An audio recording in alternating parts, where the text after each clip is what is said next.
Grandma Georgia's New Pet by Ava. Grandma Georgia loves to watch kids playing at the park.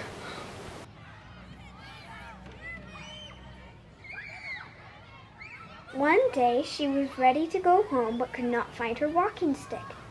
She cried, "Where's my walking stick?" She thought and thought. Suddenly she heard a sound.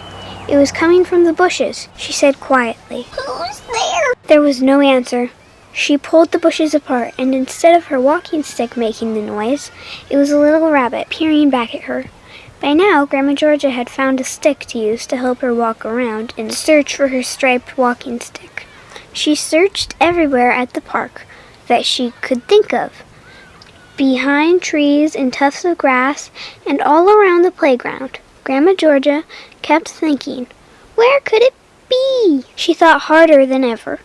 As she sat on a bench, a sudden movement out of the corner of her eye had caught her attention. She looked, but could not quite make out what it was. It was medium-sized and had eyes that were glistening in the sunlight. Grandma Georgia got up from the bench as fast as she could and noticed that her walking stick was in the mouth of the glistening-eyed creature. The creature looked like something unfamiliar to Grandma Georgia. It looked like a giant, shaggy-haired possum. Suddenly, the creature started running.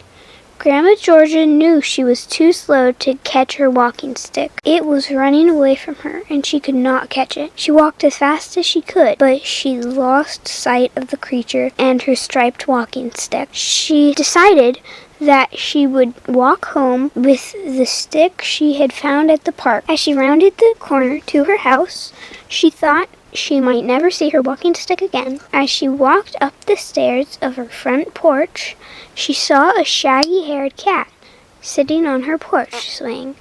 It looked just like the creature Grandma Georgia had spotted at the park earlier that day. Sitting next to the cat was her red and white striped walking stick, the one she had lost at the park. Grandma Georgia laughed out loud as she realized that the cat probably thought it looked like a candy cane. The cat had no collar, and it didn't look well fed, so Grandma Georgia took it inside and gave the cat some milk out of a dish. The cat purred and seemed happy. Grandma Georgia was glad to have her walking stick back and decided to name the cat Candy Cane. Grandma Georgia and Candy Cane were happy to have each other and spent many more days at the park together watching kids play. For more information, go to writerscript.org.